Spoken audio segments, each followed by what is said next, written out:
Okay, I first must confess that this was all my idea, and I take full responsibility. I told my wife, hey, let's take one car with 2 kids and 2 adults through 5 states in 8 days on a 2,600-mile loop that kind of resembles a turkey leg, or maybe an ice cream cone if you have a sweet tooth. Want to see what happens? Well, join us on our whirlwind adventure, won't you?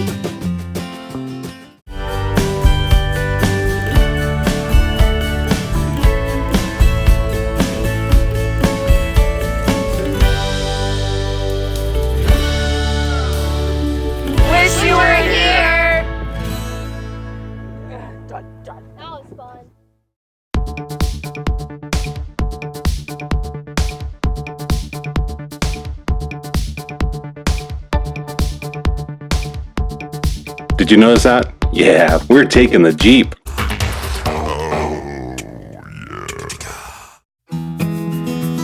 So we decided to pack up and pile everyone in the car and take off early the first day in hopes of seeing as many weird and cool things along the way. Our first stop was Brawlin Wyoming and the Wyoming Frontier Prison. Construction began on the prison in 1886 before Wyoming even became a state. It wasn't finished until 1901. The prison eventually closed in 1981.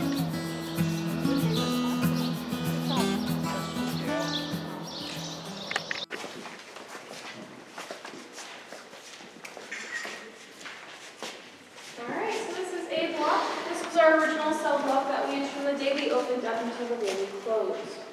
For heat, we originally had pot-belly stove down here on the flag, but that didn't do very much for the inmates. So in 1922, we added this to heating along the walls. That still didn't do very much for the inmates. It was about 50 degrees warmer in here than it was outside the prison. And here we have some pretty cold winters, so it'll be pretty chilly in here. We did not have plumbing in here until 1914. Before then, they had buckets in their cells, but they would empty 2 times a day in the gutters along the walls. We did not have electricity in here until 1922, and when you get in there, you'll see that there is just a single uncovered light bulb. Now, to lock and unlock each of the cells, we originally just had the skeleton key right here. That was easily picked with fingers. So in 1904, we added the Johnson bar right here. It goes across the tops of all of the cells. When it is up like that, all of the cells are locked. And when we pull it down, all of the cells are unlocked. So if you guys would like to go in and take a look, go right ahead. That's terrible. Would you like to stay there? I think the claustrophobic. Go in. You can go in. Door's heavy. You don't have to be in here if you don't want to. This is what can happen if you're bad. Saw the toilet and we're done.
Exercise yard.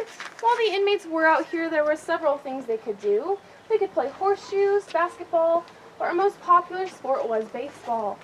We had a pretty good baseball team here. Teams would come in from around the state to play us. We weren't actually allowed to leave the prison. but we went undefeated until 1912 when our catcher was executed. After that, they went on a 9-game losing streak, and no more teams came into play ours anymore.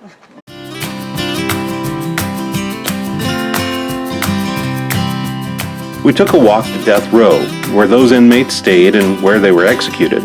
This is the bottom of a Julian gallows, where an inmate himself would fill a bucket of water that drained out and tipped a lever to send him plummeting to the end of the rope.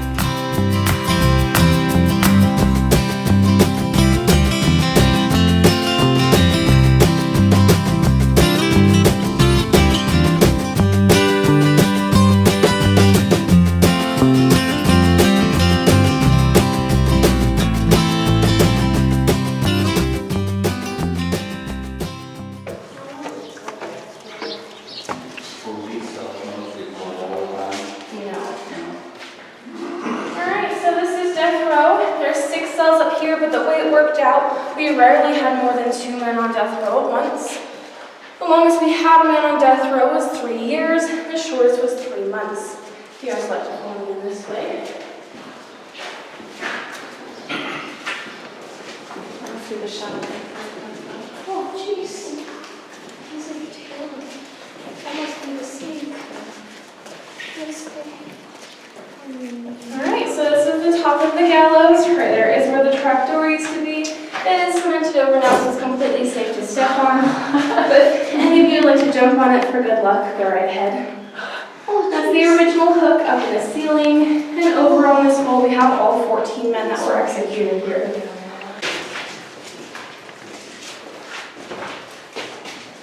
Alright, so this is the gas chamber. If any of you would like to sit in the chair and take a picture, go right ahead.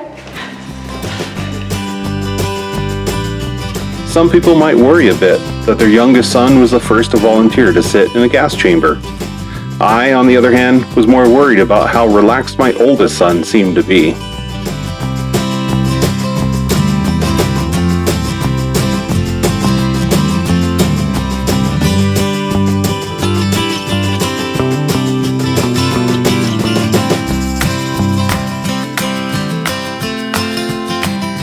One claim to fame for this prison is that a terrible horror flick called Prison was filmed on this location in 1987.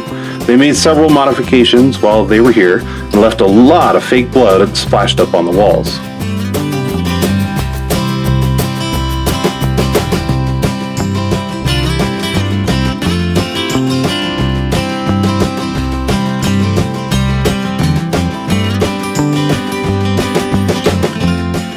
While in Rawlins, we had to make a stop at the Carbon County Museum, where a unique piece of Wyoming history resides. This is the death mask of Big Nose George, a horse thief and train robber in the late 1800s. He was in the Rawlins jail when he was lynched by a mob of over 200 people. A couple of doctors stole his body to study the criminal brain. Well, one of the doctors, John Osborne, peeled the skin off his body and had a doctor's bag, a coin purse, and a pair of shoes made out of it. The top of the skull was given to their assistant, and she used it as an ashtray. The rest of the body was kept in a whiskey barrel until it was discovered in 1950. No one knows what happened to the bag or coin purse, and as far as those shoes go, Osborne wore them to his inauguration when he became Wyoming's first Democratic governor.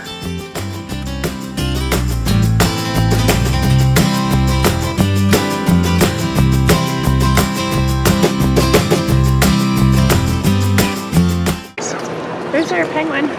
Alright, we're at Little America looking for a penguin. Up there. Right? Guys, there's a penguin. Okay, we're looking for a real penguin. Can you take a picture of Well, real dead penguin. Yay! If it's right in front of the door, Sam's gonna love it. Yeah, there it is. There. On the left. Hi there. Hi. Wow, that thing's humongous. Yeah, that's totally real.